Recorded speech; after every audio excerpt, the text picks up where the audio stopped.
did those difficult decisions have to be taken? They were taken because of the Labour Party's mismanagement of the economy. Remember the letter from the Right Honourable Member for Birmingham Hodge Hill. Under Labour, there is no money left. Mr. Speaker, when I hear a Prime Minister talking about difficult decisions, what always happens afterwards in these contexts is the poorest lose out in our society. 4.3 million disabled people are now in poverty. 50,000 were hit by appalling cuts to the employment support allowance benefit alone last year. This government labelled disabled people scroungers. It called those unable to work skivers. It created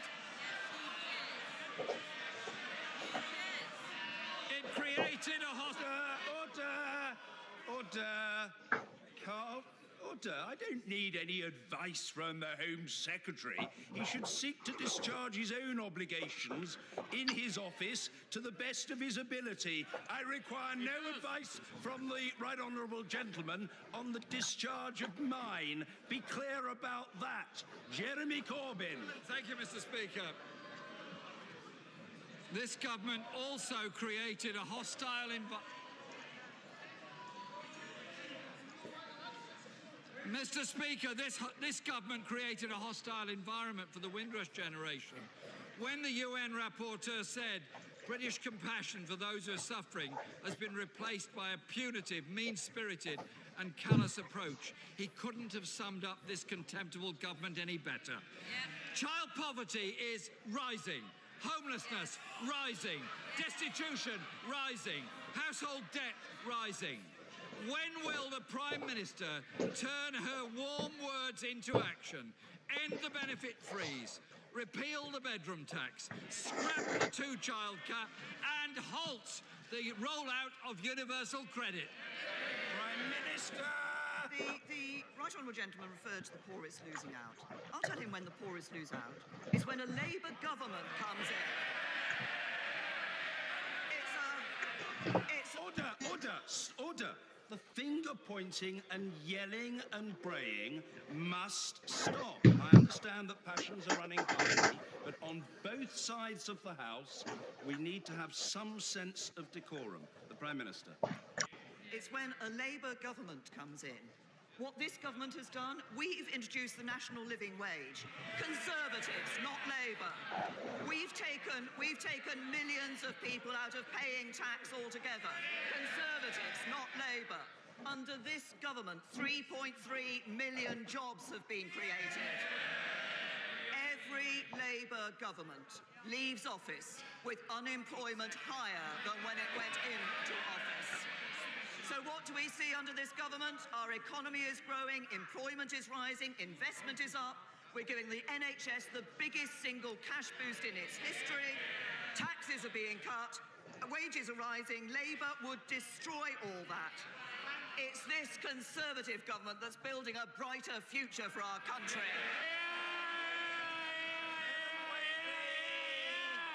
Helen Whately. Thank you, Mr. Speaker. As my right honourable friend knows, none of us look forward to a smear test, but it can make the difference between life and death.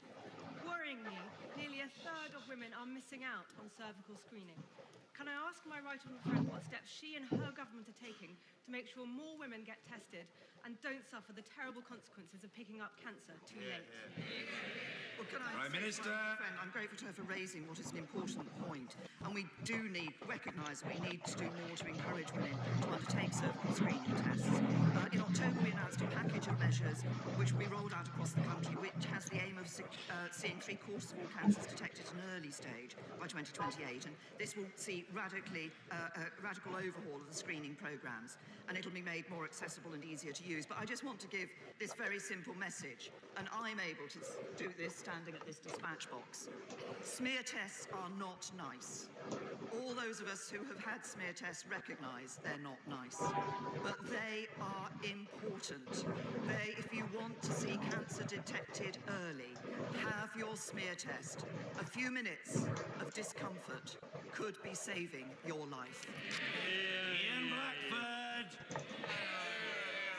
Thank you, Mr. Speaker, and can I thank you for your remarks of welcome to Sammy Woodhouse, a very brave woman who has done the right thing in waiving her anonymity. We must all call out crimes of sexual violence. Those responsible must be held to account. Mr. Speaker, we were promised strong and stable. What we have is a government in crisis. A government that has lost 2 Brexit secretaries, a Home Secretary, a Foreign Secretary, a Work and Pension Secretary. A government that has suffered from 3 consecutive defeats in just 2 hours. The first government to do so, Mr. Speaker, in 40 years. And now a government found to be in contempt of Parliament. Is it time that the Prime Minister took responsibility? A responsibility for concealing the facts on her Brexit deal from members in this House and the public. Will she take responsibility? Prime Minister. He's absolutely wrong about that. We have not concealed the facts on the Brexit deal from members of this House. What he will see is that the legal position that was set out on Monday in the 34-page document, together with the statement made and the answers to questions given by the Attorney General on Monday, very clearly set out the legal position. Ian Blackford. Mr. Speaker, that is an incredibly disappointing response from the Prime Minister. The facts have had to be dragged out of this government by Parliament. Mr. Speaker, this morning we have seen the detail of the legal advice. We have seen the facts that the government tried to hide. Mr. Speaker, this government is giving Northern Ireland permanent membership of the single market and the customs union. The legal advice is clear. It states, despite statements in the protocol that is not intended to be permanent, in international law, the protocol would endure indefinitely. Since the Prime Minister returned from Brussels with her deal, the Prime Minister has been misleading the House, inadvertently or otherwise. The Prime Minister must explain...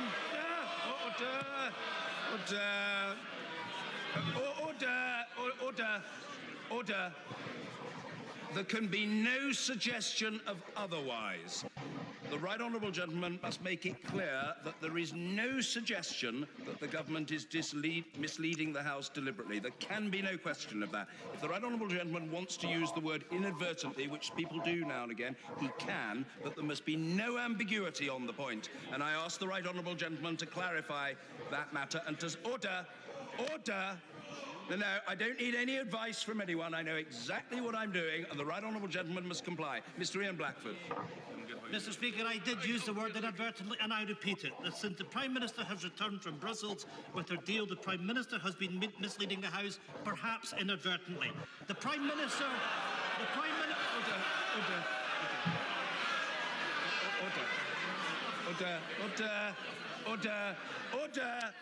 Order. I always want the right honourable gentleman to be heard fully, and he will be, but there can be no imputation of dishonour, and the insertion of the word perhaps suggests the right honourable gentleman wants to keep his options open. The option of imputing dishonour does not exist. That word must now be removed. Please rephrase, continue and complete. Briefly, Mr. Ian Blackford.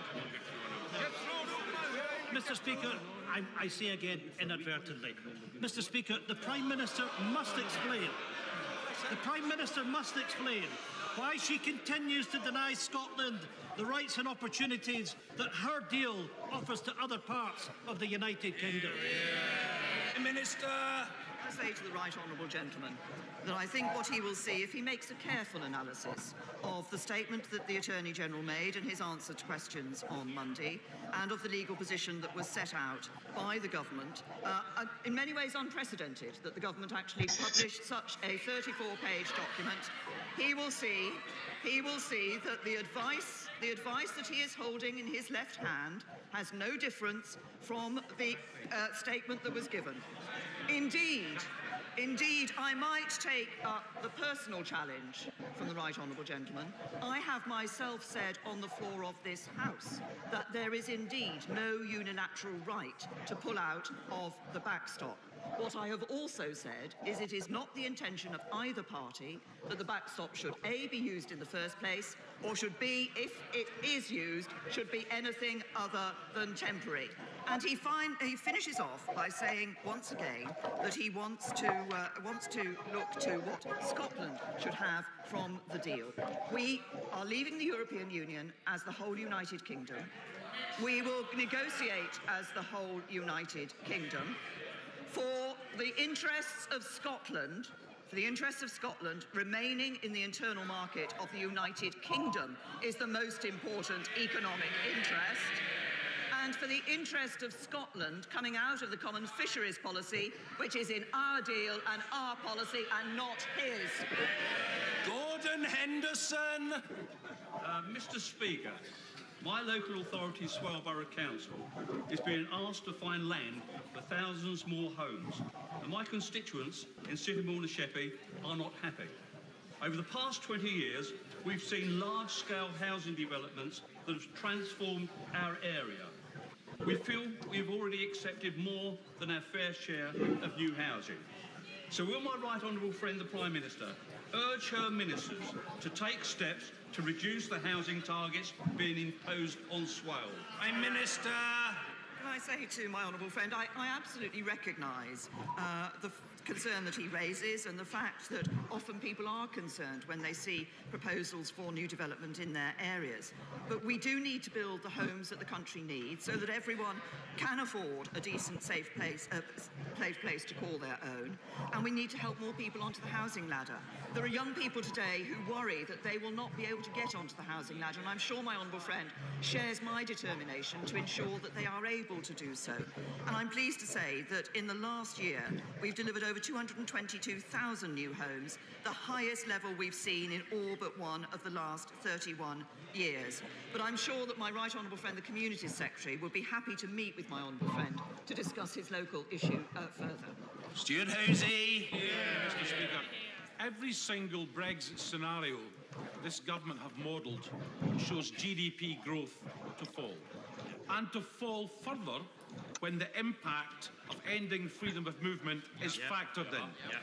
This Prime Minister continues to pretend ending free movement is a good thing. It is a bad thing. So let me ask her, why is she prepared to take from our children and grandchildren the ability to travel freely throughout Europe? And why is she doing it in a way which is economically illiterate? Prime Minister. What the analysis actually shows is that outside of the European Union, the best deal available in relation to our economy, which delivers on leaving the European Union, is the deal that is on the table, is the deal that I've negotiated with the European Union. When people voted to leave the European Union, one of the issues they voted on was bringing an end to free movement once and for all, and that is what this government will deliver. Alex Chalk. In its November survey, local homelessness charity P3 recorded that there were 2 rough sleepers in Cheltenham. 2 too many, of course, but a dramatic reduction on the previous year. Does my right honourable friend agree that this shows the value of social impact bonds which provide vital one-on-one support to people with complex needs? And will she support and congratulate the vital work of charities CCP and P3 who make such a difference to vulnerable people in our country? Prime Minister. Can I say to my honourable friend that he raises a very important issue, and yet we are all concerned about the question of rough sleepers. But as he says, it's about finding the solutions and the ways through that is important. And I'd like to commend him for the excellent work he's been doing and campaigning on these issues on homelessness, rough sleeping and social impact bonds. And I'd like to congratulate P3 and CCP in Cheltenham. I think the rough sleeping social impact bond, which is designed to support individuals who've spent a long time within the homelessness system and to reduce rough sleeping in the long term by helping them to access the support and services they need, is a very important step forward. And I congratulate those organisations for the work they've done in his constituency. Kevin Brennan. Thank you, Mr. Speaker. Point 6 of the Attorney's legal advice shows that the Prime Minister has not only breached her red lines on the single market, but also on customs. Doesn't it mean it's even less likely that her deal will pass through this House? Constitutionally, that should mean a general election, but if not, isn't the way to resolve this to have a public vote on her deal? Why can't she see that, and why can't she say that? Prime Minister. Can I say, if the Right Honourable Gentleman looks at the arrangements that we have in place for the future relationship between the United Kingdom and the European Union, it is clear that we will not be in the single market and we will not be in the customs union. What we will have is an ambitious trade agreement which enables us to reduce those, and we will continue to work for frictionless trade at the border. It's an ambitious trade agreement, unlike any other that has been given to any other advanced economy. It's the most ambitious trade agreement that any advanced economy has with the European Union. That's good for this country and it's good for jobs in his constituency. Mrs. Pauline Latham. All young people have to stay in educational training until they're 18 now. Isn't it time we raised the age of marriage in this country from 16 to 18, as we ask other countries to do? Prime Minister. Honourable friend, I think the numbers of people who are marrying in England and Wales at 16 or 17 are very small and actually continue to decline. We've not seen any evidence of failings in the existing protections for people to marry in England and Wales at 16 or 18 with the appropriate consents, but we do continue to keep this under review. And my noble friend, the Baroness Williams, said back in September that we will look at whether there's any link between parents giving consent when girls are aged 16 or 17 and instances of forced marriage, if that is one of the concerns, that may be one of the concerns behind the point that my honourable friend is making. So we will specifically look at that issue. McGovern. Thank you, Mr. Speaker. In March 2017, the Prime Minister knows that New Ferry in my constituency was devastated by a huge explosion and many people injured. I raised this with her at Prime Minister's Questions, and Mr. Speaker, she said that the community would get support to recover. After 18 months of struggling, her Secretary of State has now written to me to say that New Ferry will get no such support from her government. So was I wrong, Mr. Speaker, to take her at her word? Or were my constituents right when they said, when it comes to helping people, you can never trust the Tories? Prime Minister. I say to the honourable lady, I think she knows of incidents when people have been able in her region to trust the Tories. And she knows what...